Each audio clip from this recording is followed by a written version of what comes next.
Starting it up in three, two, one. Once upon a time, there was a man who belonged to a TV studio's plans.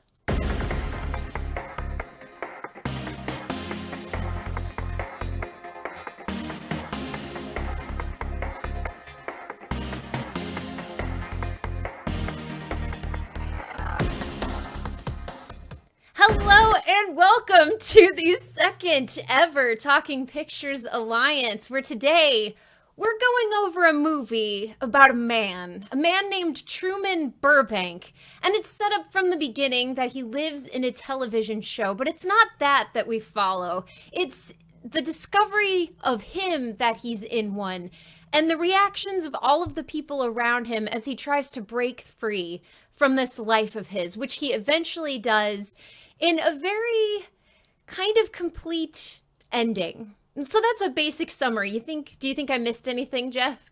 No, I think you got it. I mean, it sounds really simple, right? I mean, if you just describe it like that, but this movie has a lot to it. I mean, there's a lot of different relationships in this film that grow, whether that's good or whether that's bad, during the film. And there's a lot of things that happen. And then, it's get the feels, Kristen. This is why I really enjoy this movie, is because you get the feels when you watch it. Yeah, you described it 2 weeks ago that this is going to be a feel-good movie, and you weren't wrong. It really is kind of empowering, and it leaves you with a sense of purpose to find your own way in life, I want to say.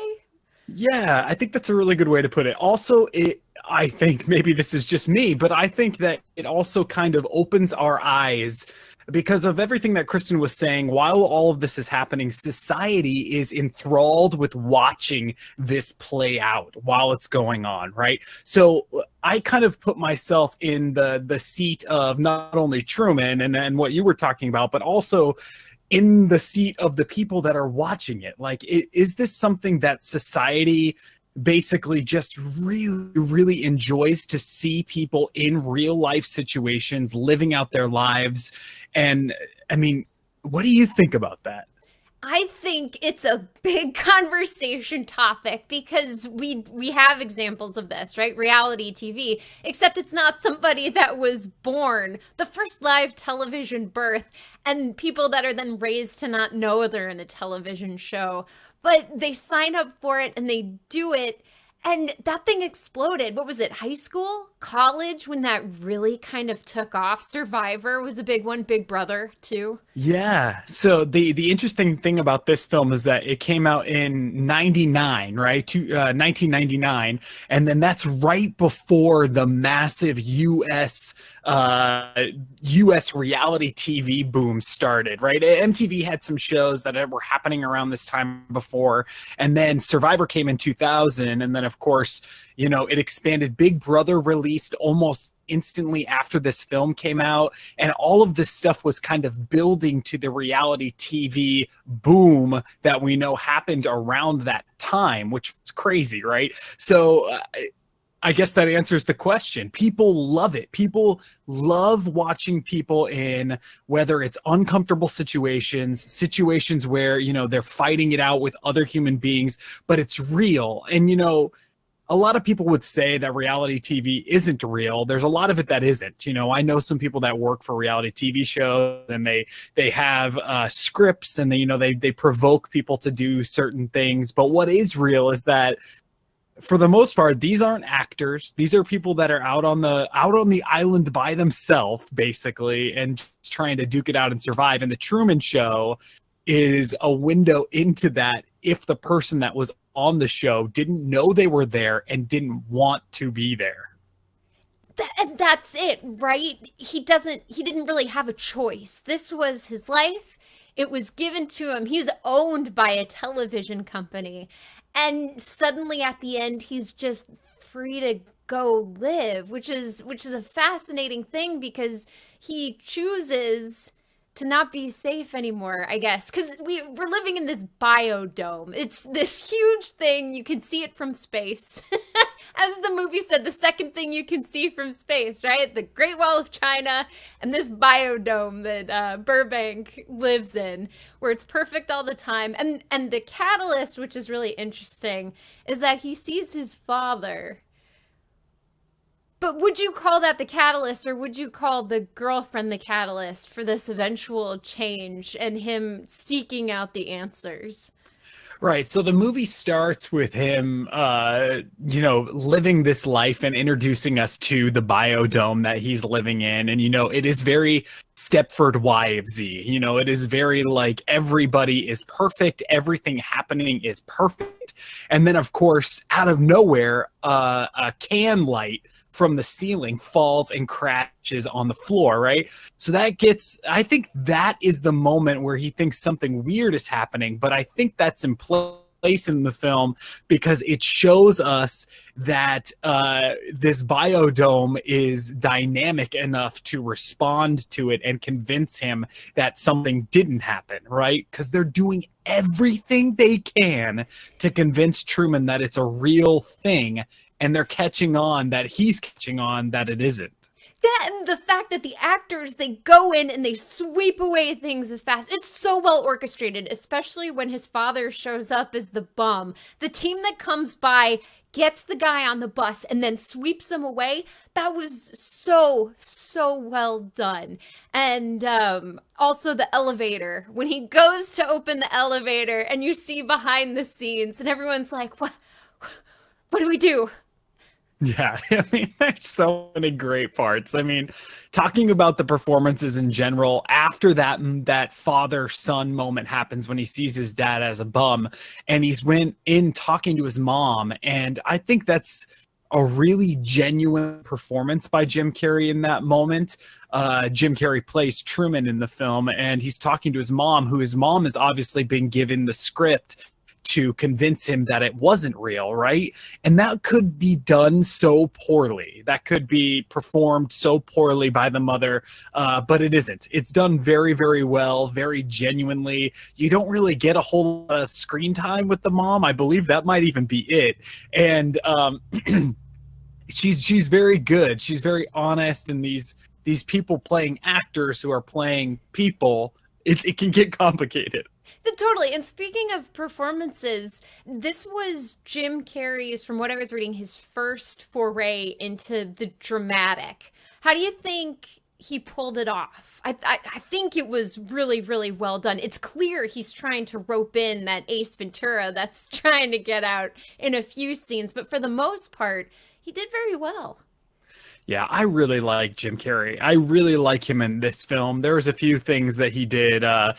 Number 23 is a film that he did that was like a horror film that I'm not super fond of his performance in that. But in this, he's really good. And I think you hit the nail on the head because it fits perfectly his little Jim Carrey, The Mask, or even any of his other previous comedic roles fit really well into this because he's been living in a TV show. He's been living in a fantasy world that's perfect, right? So he may talk like that. He may act like that because he's been living this, perfectly weird life. So it works for me.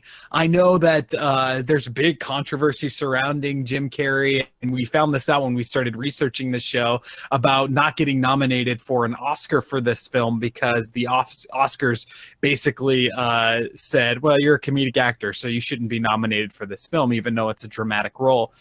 Which I think is unfortunate because I think he does a very good job in this movie. Yeah, he absolutely does. He knocks it out of the park. And I think he talked about being able to pull from real life to make it happen.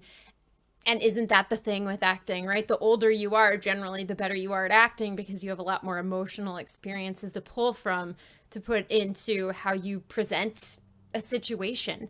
Now, jumping off of performances, says camera style here, which is really cool because there were very stark changes. You go from regular cameras to this kind of ovalish camera where I guess it was supposed to be a hidden camera. Yeah, The fisheye camera is like all over the place because they put it in like the car while he's driving, and they put it in like the chest when he opens the chest up, or even the neighbor is holding a trash can that has a fisheye camera on it. I just thought this was really neat way of keeping the audience intrigued with what's happening in the movie and still allowing them to realize that in order for all these cameras to be hidden, this is what they have to look like. This is what the audience is actually watching. They could have easily just done front-on shots and shown the cameras and all that stuff and not done this cool little fisheye effect or the camera angles. And it speaks in the movie right from the very start, right? He is, and I think that's a really powerful moment at the very beginning of the movie when he's talking into the mirror and he's just being a guy in a bathroom talking in a mirror, and there's a camera there and he doesn't know. I just think it's great. And it's so disarming, I guess, because that's some personal stuff. Why are there cameras in the bathroom? Why? But it's for moments like that, right? When we're singing in the shower, when we're doing our most private things that we don't even want our families to know about. It's always in the bathroom. Now, what did you think of switching to that fisheye throughout the progression of the film? Because they could have easily done the fisheye right at the start to kind of give us that feel that there are hidden cameras, and then completely cut that all together because the film's going, do we really need to visually pull ourselves out of it? Did you enjoy the switch back to it as the film progressed? I did. And I like it when he's on the boat at the very end, and there's obviously one camera on the boat that is, one of those hidden cameras, and you're watching what's happening from that hidden camera. I did like it. Did you find it distracting? Because some people do find it distracting, but I don't think I did. I think I'd want to... It's something I'd want to analyze, write a paper about, if that makes sense. I think the fisheye lends itself to an artistry that a lot of films don't have, because it is a purposeful choice. You don't just throw something like in there. You don't throw something like that into a film willy-nilly. You plan for it. And there are very specific shots that you have that are fisheye. So I think what I'd like to do is go back and see which scenes were fisheye and try to understand why those scenes were chosen versus the others. Yeah, there's a lot of stuff in this movie that is definitely really well thought out. That's a really good point. I'm sure there are reasons why they use those specific shots as they go throughout the film, and that would be something really cool to kind of delve into. Oh, totally. And talking about privacy, segueing into the next thing, bridge conversation. So this is the conversation between Burbank and his best friend since childhood, who's an actor as well. And this is a very interesting and personal conversation that we get to watch. Yeah, and the reason I wanted to talk about this was because not only is the conversation that they're having genuine, and I mean, this is something where you can really see two guys are really talking, and you can see that it's difficult for Truman to tell him that he wants to leave and that he's been really thinking about this. Not only that, but also if you're the actor that's playing his best friend and you know that this guy is trapped inside of this place and you're listening to this guy that you grew up with, 20 years or whatever, knowing him as your best friend, and your job is to convince this poor guy to stay in this biodome where he lives and he is being watched by billions of people on the outside. I thought that was a really cool hint that the actor who played his best friend portrayed in that moment. I just think that's one of the best scenes in the film. Would you have stuck to the script? Could you have done that? I don't know. Is to be honest, I mean, I guess anything for money, right? So if they're paying me a lot of money, maybe I'm like, well, I got to keep this show going on the air. But I've done it for 20 years, and you are also as an actor living in this world, right? Got me thinking, and I was talking to Kayla about this too, about how do they go on vacation, or do they get to go on vacation? Did they sign a lifetime contract that would force them to never go on a vacation? Something like that is really interesting. Or does the wife go off on a business trip and she can't leave, or she does leave and he doesn't know where she's at, but really she's on vacation?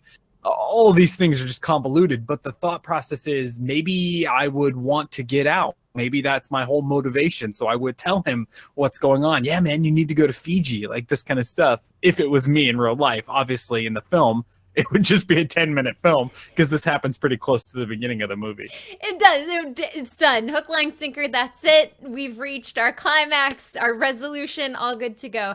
And this scene, I liked a different one for the same reason. The one where he's trying to talk to his fake wife.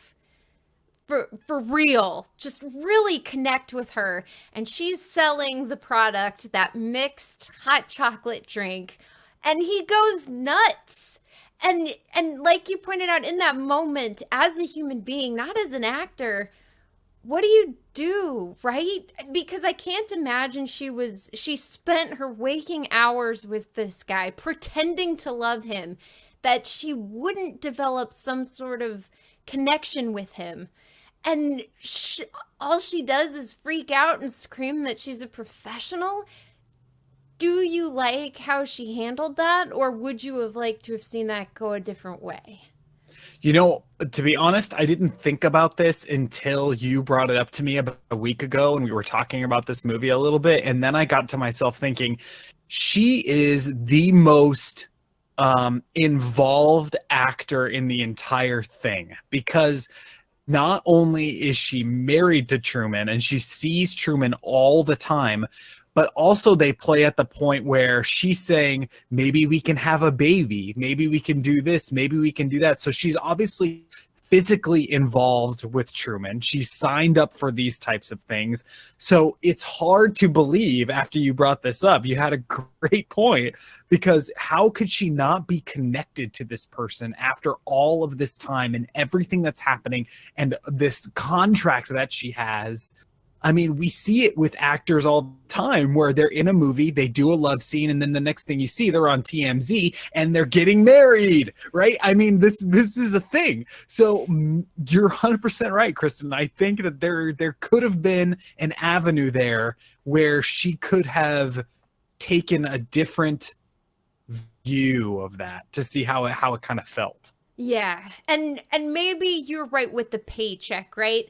And the paycheck comes from the product placement, which a stroke of genius in this movie I absolutely loved, all over the place. And it's very clear from the beginning. I was shocked that this movie was so open that it was a TV show from the get-go. I thought maybe that was going to be the big surprise, but it wasn't. It was Truman's journey.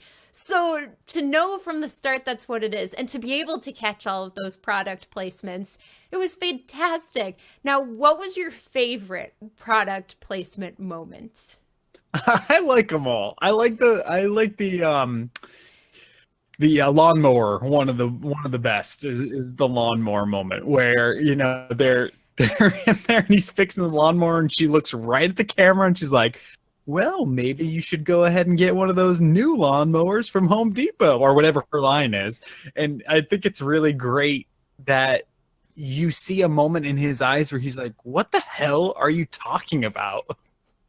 That's right. Maybe that's one of those first moments where there's a little ding in the back of his head telling him that something isn't right. But okay, she's probably been suggesting products for as long as they've been married. And here we go with that. I personally enjoyed the twins that they had that would shove them against the wall every morning next to the ever-changing billboard with the new sign on it.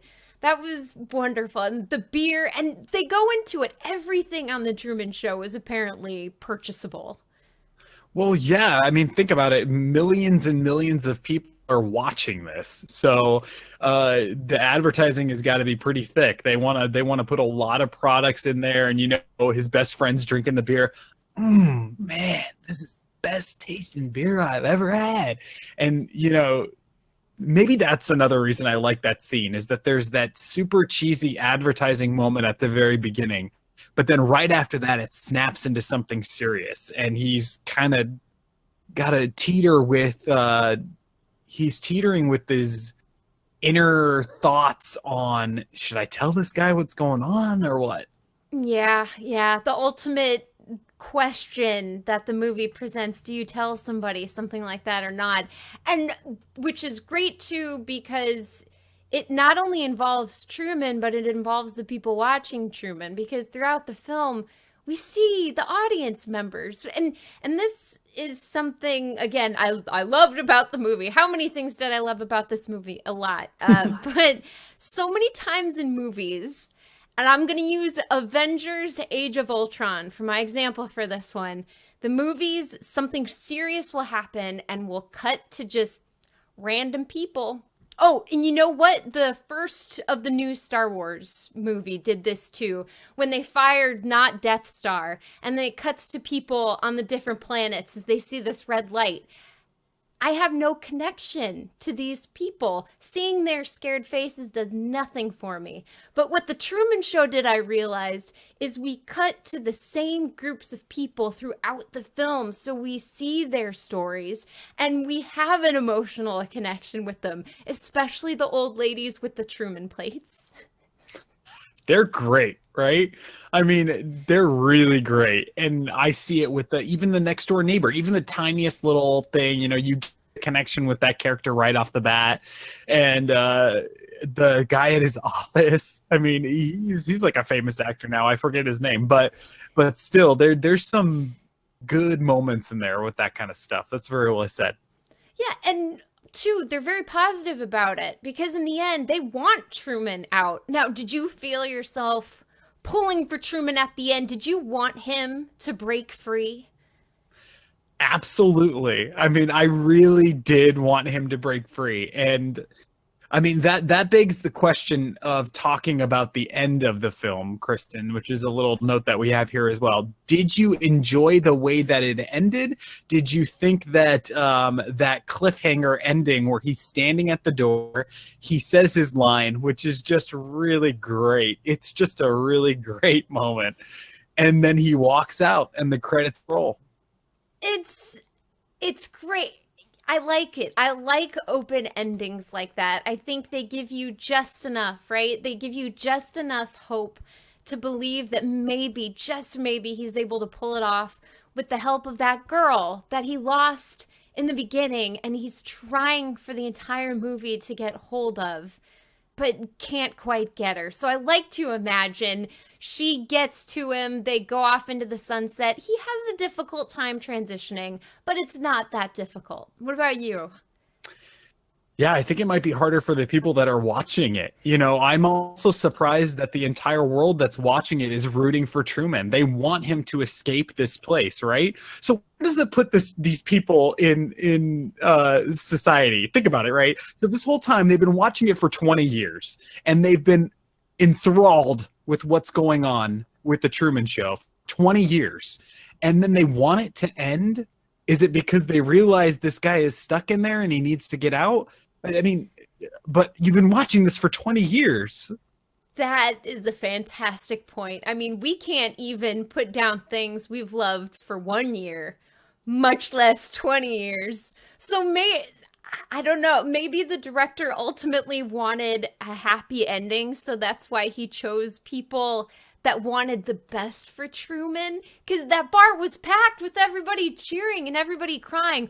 Or maybe it's an after effect, right? Maybe everything's happy, but then they wake up tomorrow and there's no Truman Show. And that's when the thing starts to spiral, and then the hate articles show up and poor Truman has to go into hiding because everyone hates him for leaving.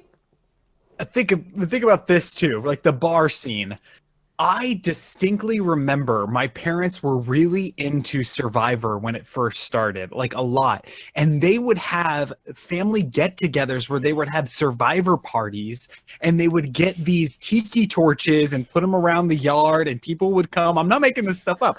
And they would come and to this party to watch the finale of Survivor, because that's what everybody was doing. And if you didn't watch it, you would be the person that would be at home and not knowing what's going on the next day, and like it was crazy, and that was all Survivor, and that happened after this. So this is kind of like a preemptive, this is what society, it's weird.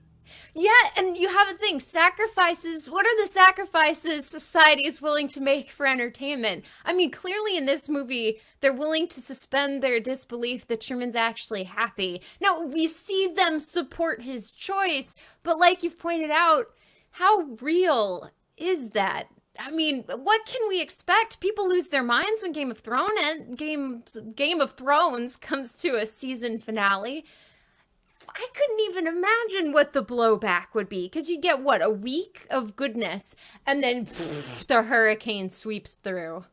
Yeah, so these people are so excited for Truman to escape the biodome, but they don't go to Congress and say, WTF is going on over here? Like, this guy is living a fake life, blah, blah, blah.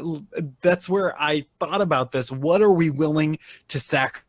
Not only the people that are actors in the movie, Truman didn't have a choice, but the director is constantly, the amount of money that they put into something like this has got to be astronomical.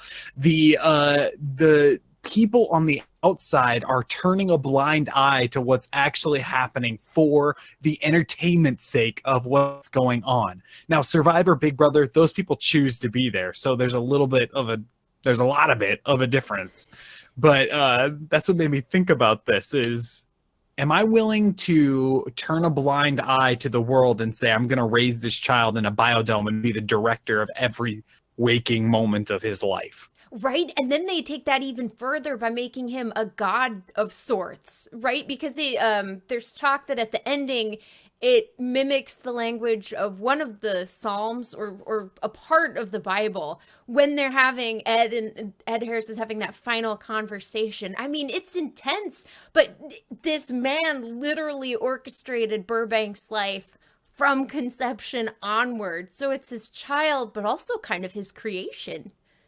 Yeah, are you mad at that guy if you get out of the biodome? If you're Truman, are you pissed? Right? What are the mental ramifications of stepping outside into the world? And I think that brings us to this question, would you stay if you were in that situation? Or could you even stay if you found out that's what was going on? I think that you would have an unbelievable drive to leave because you don't know what's on the outside. I do think there would be a little bit of what I'm going to call Shawshank Redemption feelings, you know, when you leave the prison and you don't know what you're supposed to do with your life, right? Like, you walk across the street and you're Truman, you could get hit by a car. But before, you would never get hit by a car because somebody is controlling everything that's going on, right? So I think there would be a little bit of that, but maybe that is exciting. Yeah, right. You've waited your whole life to actually experience life. And that's a great point, right? It's a rebirth. He dies on that boat, but because he's willing to die to reach the end, he's rewarded with the choice.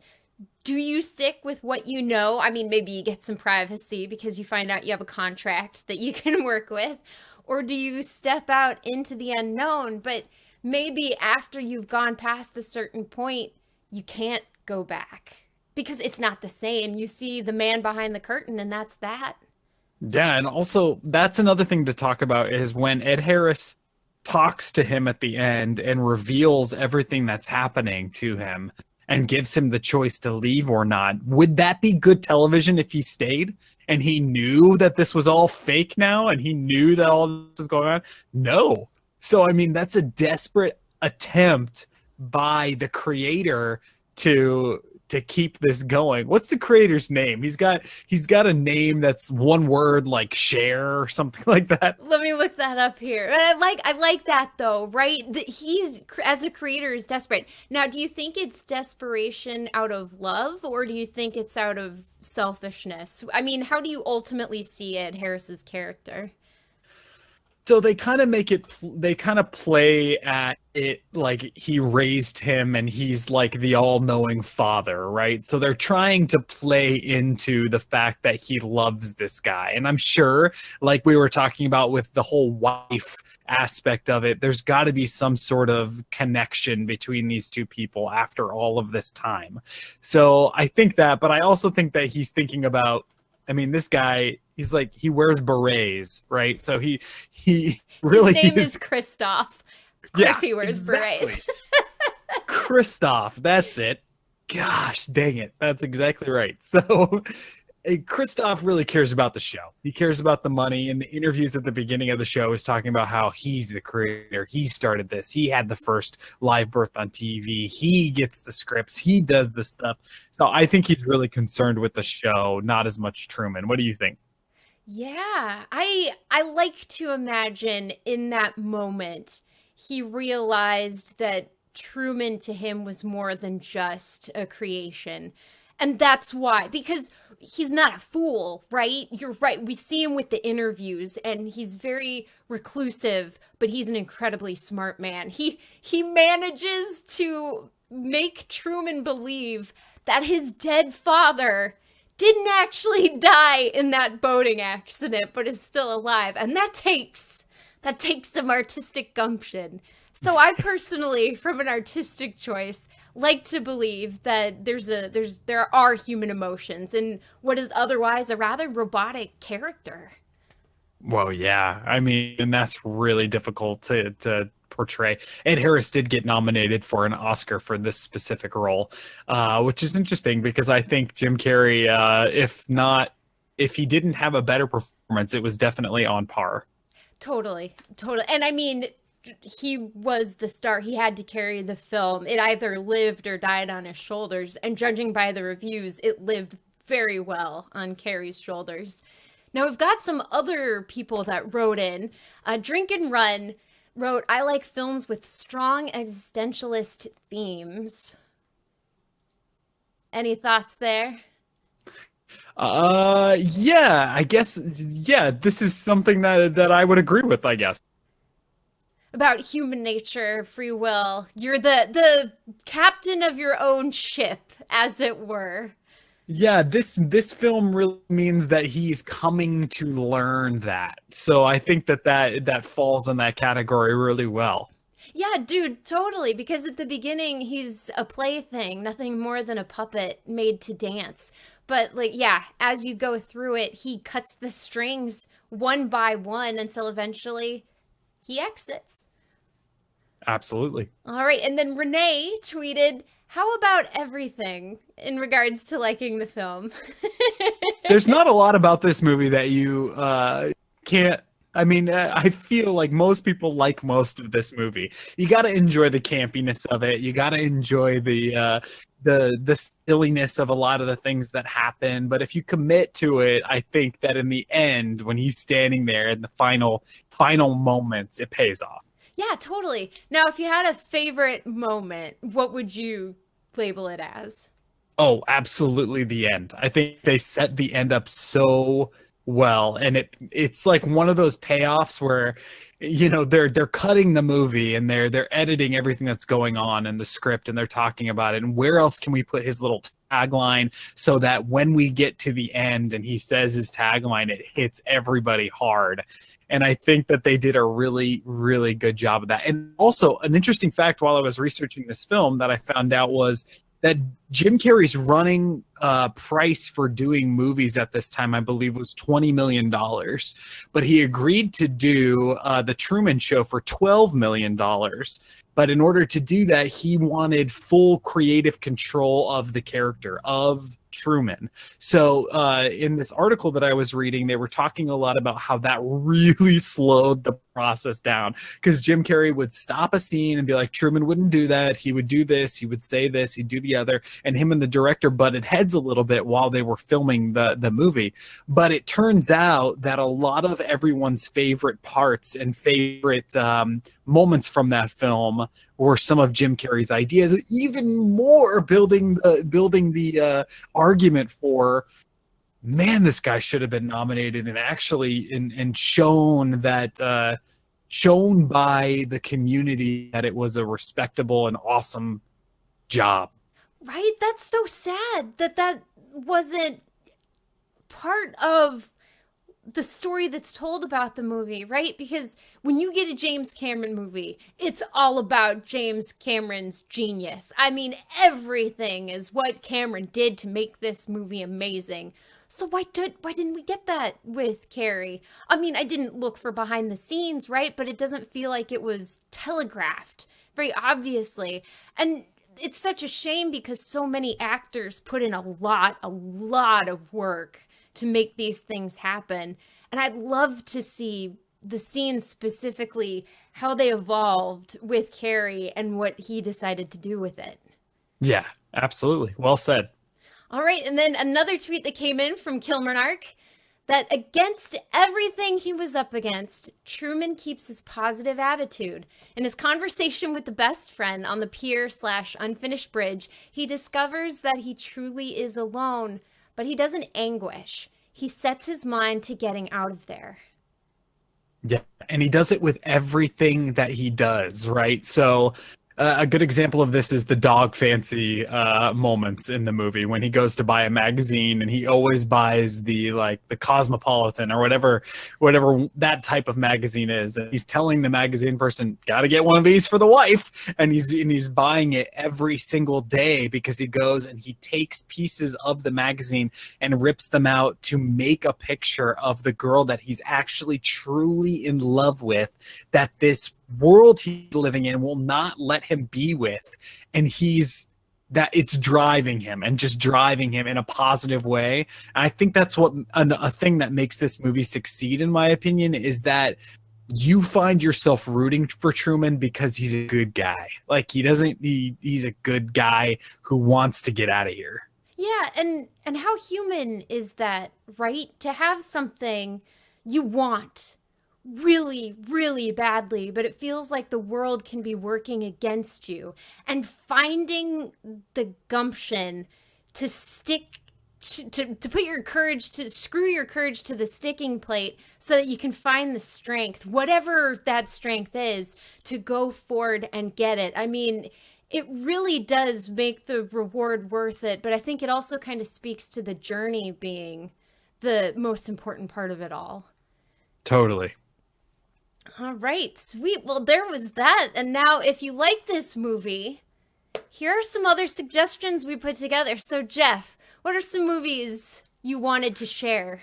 So I threw some movies on here that I think kind of fall in that, are we living in the realm? Obviously, there's a movie called Ed TV, which involves, a real life guy living on a TV show.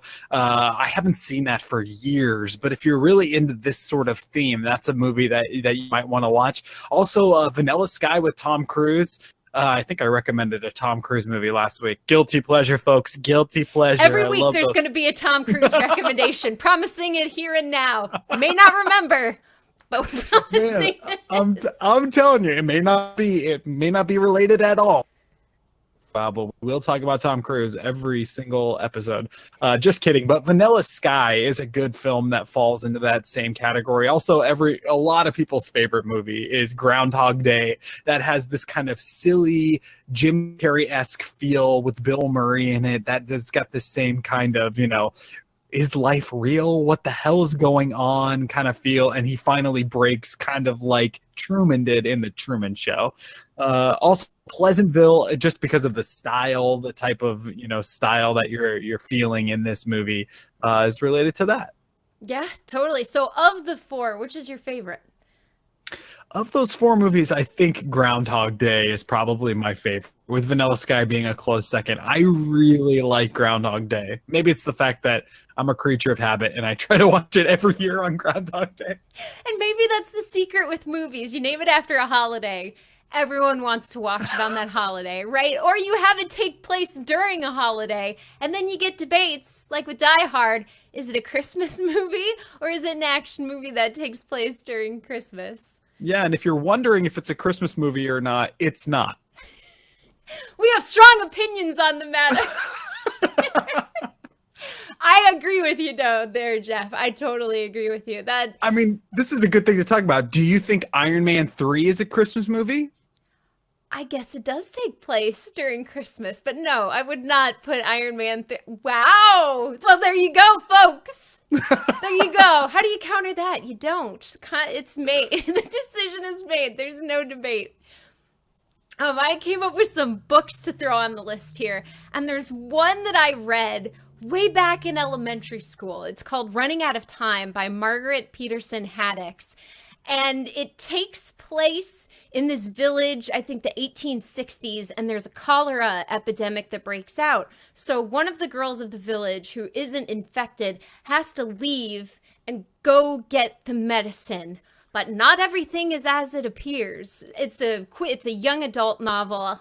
I read it once and was really enraptured with it, and it's always stuck with me. So I'd suggest reading that one. It's probably a very quick read. That kind of sounds similar to the concept of M. Night Shyamalan's The Village.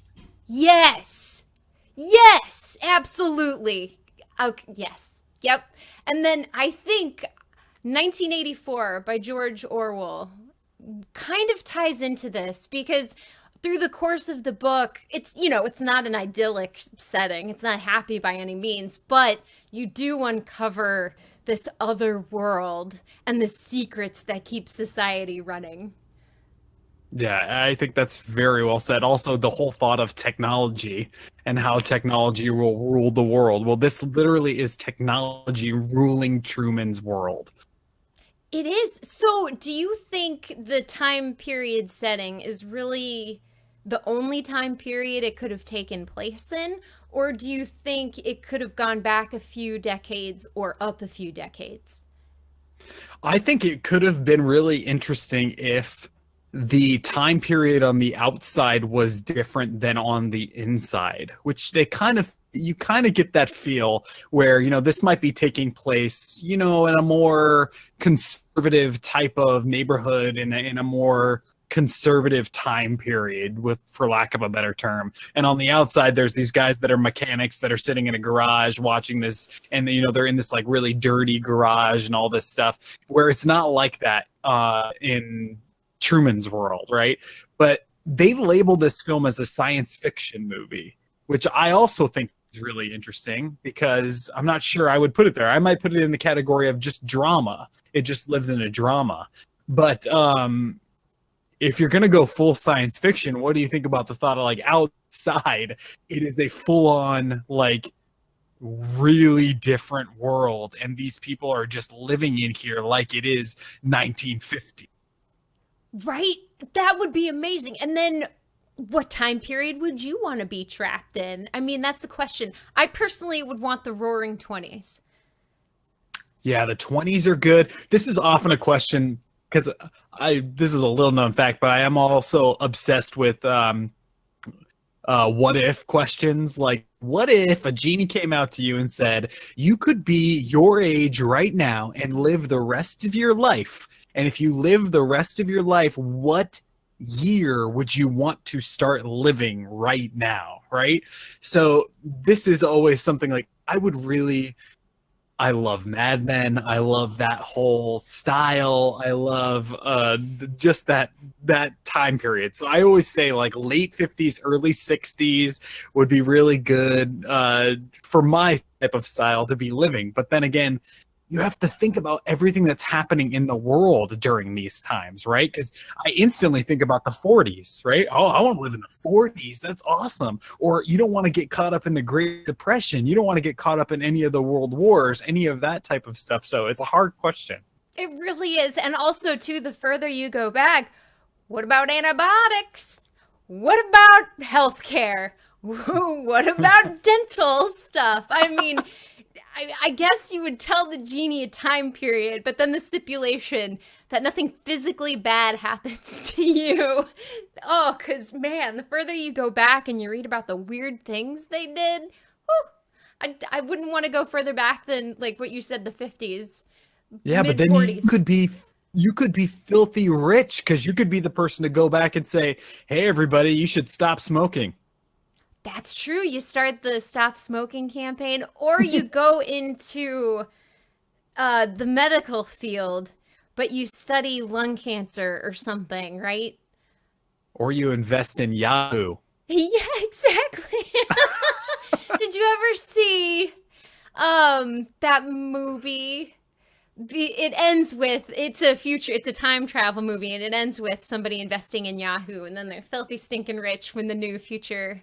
I know exactly what you're talking about, and I'm trying to put it together in my mind because the last scene is this guy that's really rich, and he gets in his car and he's driving off, and his license plate says Yahoo on it because someone had told him when he is back in the But the future to radio invest in a .com. frequency.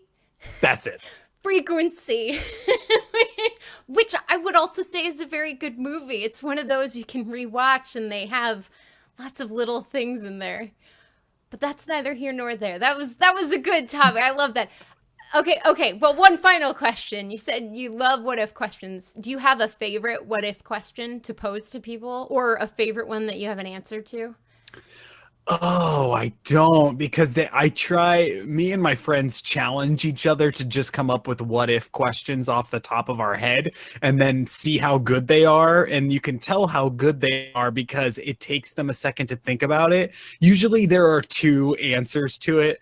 I posed a couple of what if questions to the podcast Weak Sauce and they answered them on the podcast, but I thought about them off the top of my head. It was something like, would you rather for the rest of your life have wet socks on your feet and never be able to take them off ever? Like they're always wet and you cannot take them off, or walk backwards everywhere you go for the rest of your life. You can never walk forwards and you can't use any other form of transportation. Oh, well, then you have to ask the question, would I have enough money for the rest of my life to afford new shoes? It's because they're going to be wet all the time. Yeah, so it's those kinds of what if questions that are really fun to just come up with off the top of your head and see if you can. It's a game because you see if you can come up with the best what if question. So the what if question that revolves around the Truman Show, Kristen, is: would you rather out there, if you are a person watching this show right here, right now, you could turn on your TV and watch the Truman Show. Would you be the person that is an advocate against the show for like human rights types of things, or would you be the person that is all about it and is really into the entertainment factor of it? Maybe you think this is giving actors jobs. This is giving thousands of actors jobs out there, and it's really hard for actors to get jobs, and if one person has to sacrifice to make that happen, I'm gonna let this go. That, I think the answer would change from me based on what age you asked me that question. I think college Kristen would have been all, free him, he's a human. But me now, I think I'd be in it to support the jobs and to support the economy that's been built around it. Because what are the ramifications of this collapsed Truman Show economy? I mean, holy cow, not only are we dealing with people who are now bored and ready to move on to the next show, but the money has stopped flowing. Yeah, and doesn't it say something about society? I mean, in the film, when the Truman Show ends and the two guys are like, well, what else is on? I guess we'll watch the game. And they change the channel of the TV, and you're like, that person just lived 20 years of their life for that moment. That they did. I hope they enjoyed that moment because that was it.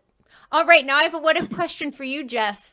If you're transported to the future and you look up reviews for the Truman Show, where does it sit in the annals of history? Does it hold up? Does it stand this test of time?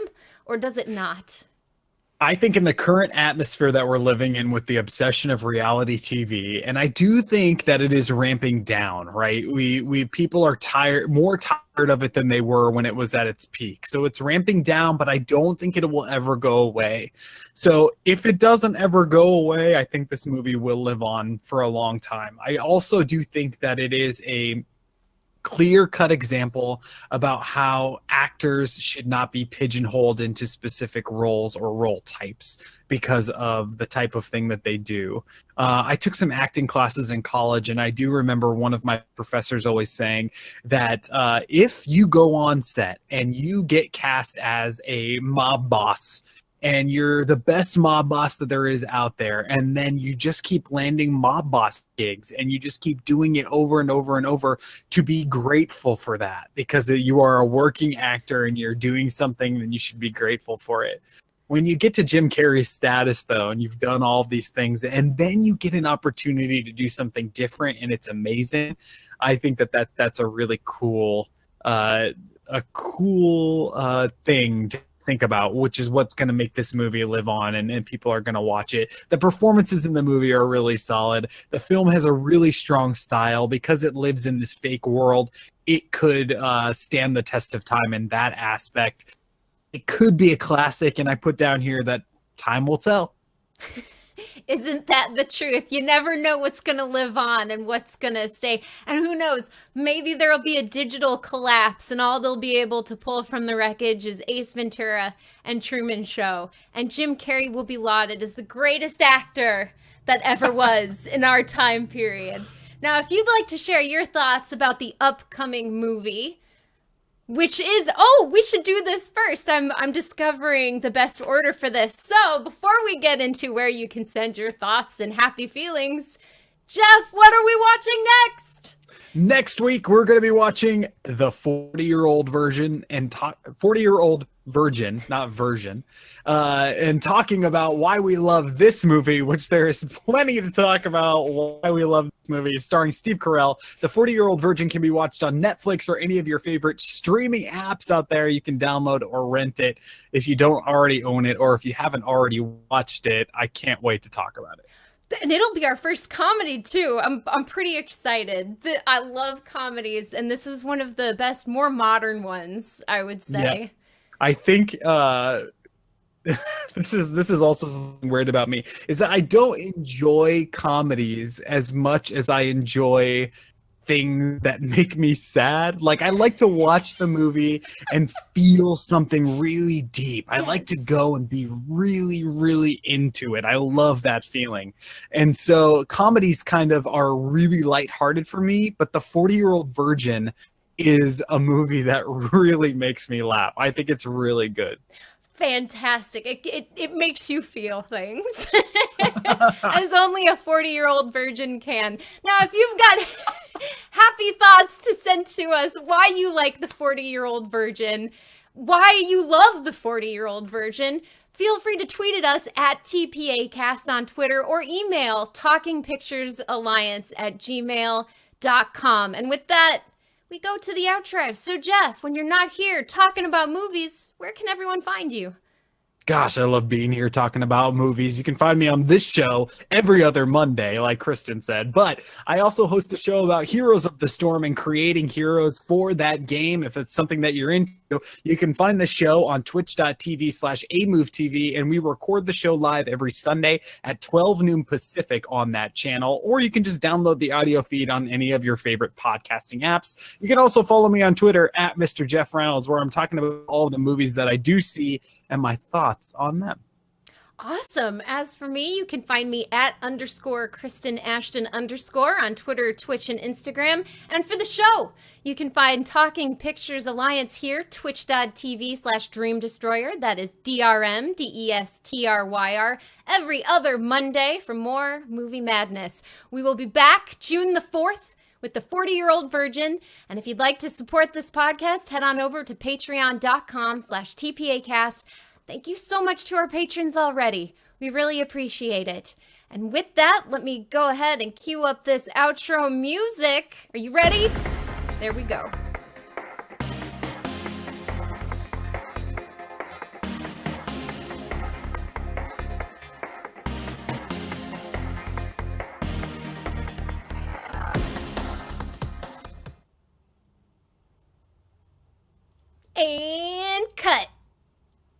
Yes! Yeah, man!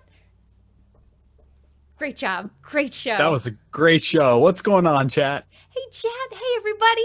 Thanks for stopping by. Hey, it's me, Luigi, and Squinty. Welcome. The village, yeah. I know. I gotta figure out a better way to do that underscore thing, right? Maybe Kristen Ashton hugged by you.